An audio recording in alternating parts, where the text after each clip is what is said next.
আমি আগেই বলতেছি, হাসি আসলেও হাসা যাবে না। মানে মানুষটা হয়তোবা গুছিয়ে কথা বলতে পারতেছে না, কিন্তু তার উদ্দেশ্য ঠিক আছে। মানে সরকারি রেটে জিলাপি বিক্রি হচ্ছে কি না সেই তদারকি করতেছে। একটু দেখেন। আসসালামু আলাইকুম।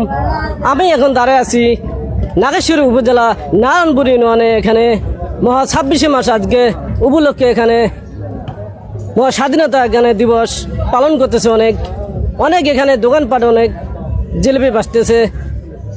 তার কাছে আমি প্রশ্ন করব, জিলিপি কত করে বিক্রি করে? সাদাটা কত আর লালটা কত? দেখা যায়। আসসালামু আলাইকুম। ওয়ালাইকুম আসসালাম ভাইয়া। আপনি ভালো আছেন? আলহামদুলিল্লাহ আমি ভালো আছি।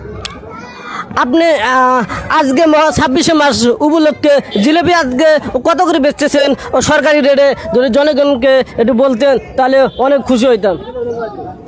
গুড়ে জিলেবি বেশি 200 টাকা কেজি, আর চিনি জিলেবি হলো 180 টাকা কেজি। অনেক সুন্দর। তিনি 200 টাকা করে বিক্রি করতেছে।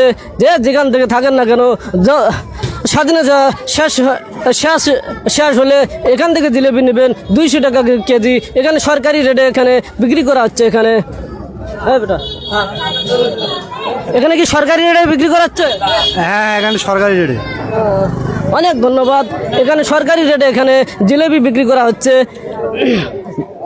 যদি সরকারি দামে যদি না বিক্রি করা হয় তাদেরকে অবশ্যই আইনের রাস্তা অবশ্যই নেওয়া হবে। ধন্যবাদ। হ্যাঁ, এখানে সরকারি রেটেই জিলাপি বিক্রি করা হচ্ছে। ভাই, সাংবাদিক তো এমন হতে হবে যে কথা সুন্দর করে বলতে পারুক আর না পারুক, তার উদ্দেশ্যটা ঠিক আছে।